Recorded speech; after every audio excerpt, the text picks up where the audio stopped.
আল্লাহ পাক রব্বুল আলামিন পবিত্র কোরআনুল কারীমের সূরা 3 এর মধ্যে বলতেছেন, লাকাদ খালাকনাল ইনসানা ফি আহসানি তাকওয়িম।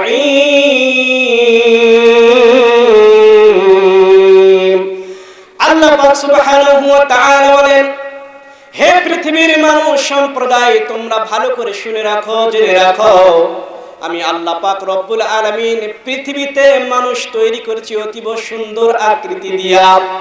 মুসলমান ভাইরা আমার, আল্লাহ পাক রব্বুল আলামিন পৃথিবীতে মানুষ তৈরি করেছেন বড় সুন্দর আকৃতি দিয়া, কিন্তু পৃথিবীতে লক্ষ্য করলেই দেখা যায় কত মানুষের চেহারা, কত মানুষের ফেসের মধ্যে থেবলা আছে নাকি নাই।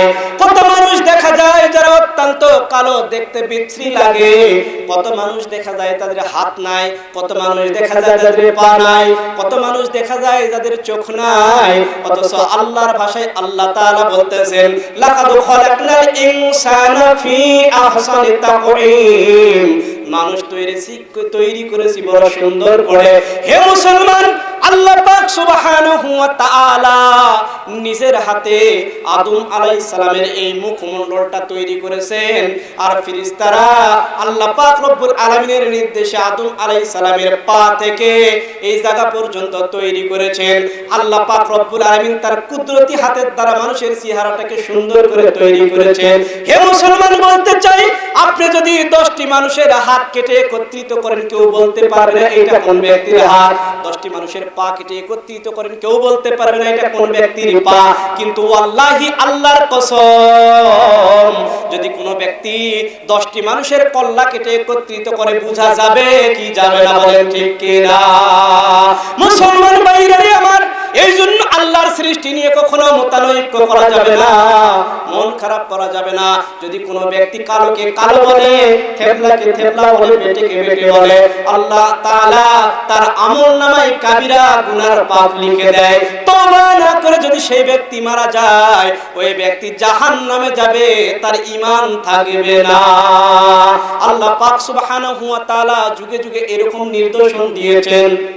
এরকম আরবের একজন যুবক, যার নাম আমের বিন আনাস, জীবনে বড় আশা আকাঙ্ক্ষা, যখন বিবাহ শাদী করব, অতীব সুন্দর একটা মেয়ে দেখে বিবাহ শাদী করব, তাকওয়াবান মেয়ে দেখে বিবাহ শাদী করব।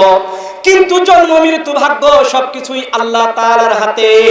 এই যুবক যখন বিবাহের প্রস্তাব বিভিন্ন জায়গায় দেয়, বিভিন্ন জায়গায় প্রস্তাব দেয়, সুন্দর মেয়ে পাওয়া যায়, কিন্তু চরিত্রবান আমানতদার তাকওয়াবান মেয়ে পাওয়া যায় না। যুবক এক পর্যায়ে পেরেশান হয়ে গেলেন, তার এক বন্ধুকে ডেকে ডেকে বলতেছেন, বন্ধু রে, আমি তো বিবাহ করতে চাই, সুন্দর মেয়ে পাওয়া যায়, কিন্তু বর্তমান সমাজে তাকওয়াবান মেয়ে পাওয়া যায় না। আজকে এতদিন পর বাংলাদেশের চিত্রে এই একই কথা দেখা যাচ্ছে। বলেন ঠিক কি না?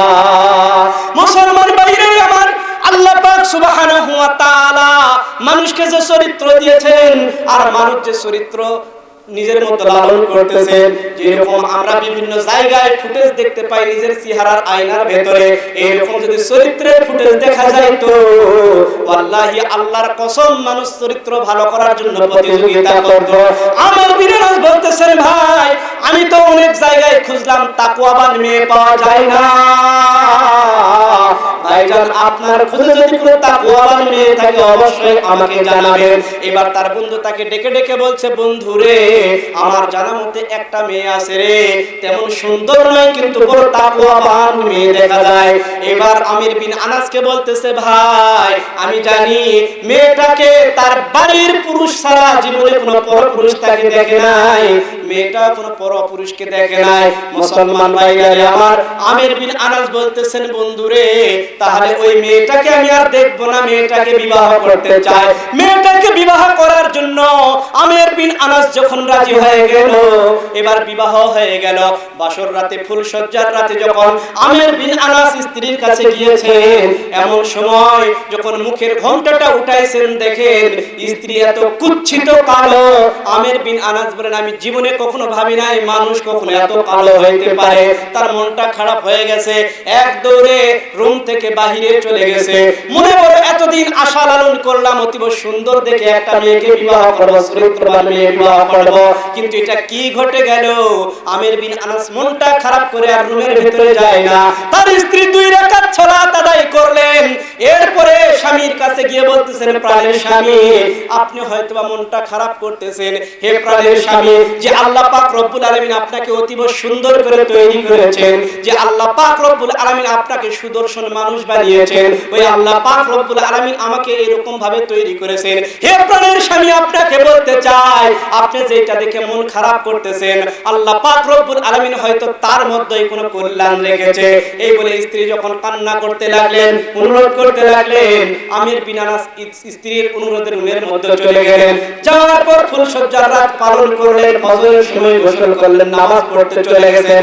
স্ত্রী ভাবতেছেন নামাজ পড়ে বাড়িতে আসবে, কিন্তু 8টা 9টা 10টা চলে গেল, তারপরে স্বামী আসে না।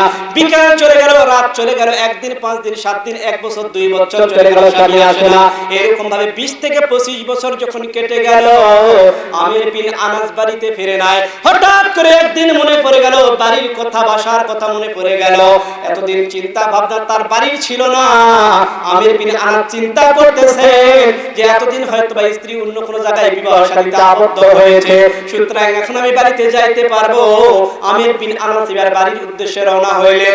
যাইতে যাইতে নিজ এলাকার মধ্যে প্রবেশ করলেন। এমন সময় নামাজের সময় হয়ে গেল। আমির বিন আনাস মসজিদের মধ্যে প্রবেশ করলেন। মসজিদে প্রবেশ করে দেখেন 18 থেকে 19 বছরের একজন যুবক অত্যন্ত কোরআন হাদিসের ভাষায় কথা বলতেছেন, কোরআন হাদিসের আলোচনা করতেছেন, অত্যন্ত মনোরম ভাষায় মানুষ শুনতেছে। হাজার হাজার শ্রোতা সেখানে বসে আছে। আমির বিন আনাস আলোচনা শুনতে অনেক ভালো লাগলো। এমন সময় পার্শ্ববর্তী ব্যক্তিকে জিজ্ঞেস করলো, এই যুবকটাকে, এই হুজুরের বাসা কোথায়? পাশে থেকে একজন বলেন, চাচা আপনি চিনেন না, এই ইমাম সাহেবের বাড়ি আমাদের এলাকাতে, তিনি এই মসজিদের ইমাম। আমির বিন আনাস বলে, বাবা ইমাম সাহেবের নাম কি? এবার ইমাম সাহেবের নাম জানতে চাইলে লোকটি বলে, চাচা ইনি হলেন এই জামানার বিখ্যাত ইমাম, ইমাম মালিক রাহমাতুল্লাহি আলাইহি।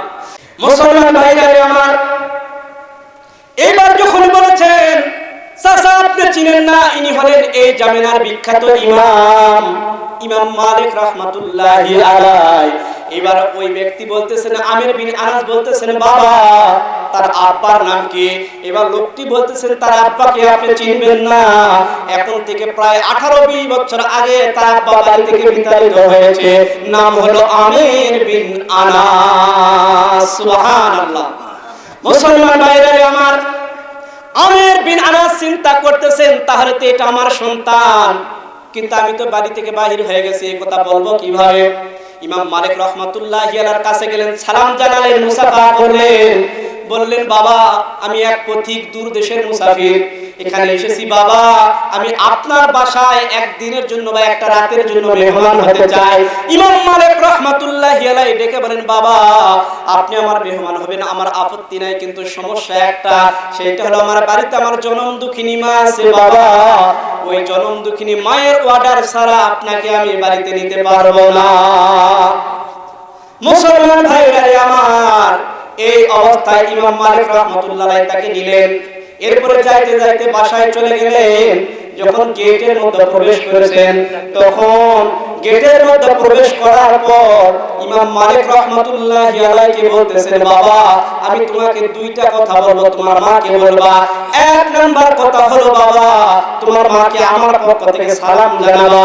আর 2য় নাম্বার কথা হলো, বাবা তুমি তোমার মাকে বলবা, তুমি যাকে ঘৃণা করছো আল্লাহ হয়তো তাকে এর মধ্যে কল্যাণ রেখেছে। লিল্লাহি তাকবীর। মুসলমান ভাইরা আমার, এইরকম ভাবে আমির বিন আনাসের কথা অনুযায়ী ইমাম মালিক রাহমাতুল্লাহি আলাইহি চলে গেলেন মায়ের কাছে। মাকে গিয়ে বললেন, মা একজন পথিক এসেছে, মুসাফির, আপনাকে সালাম জানিয়েছেন, সালাম নিলেন।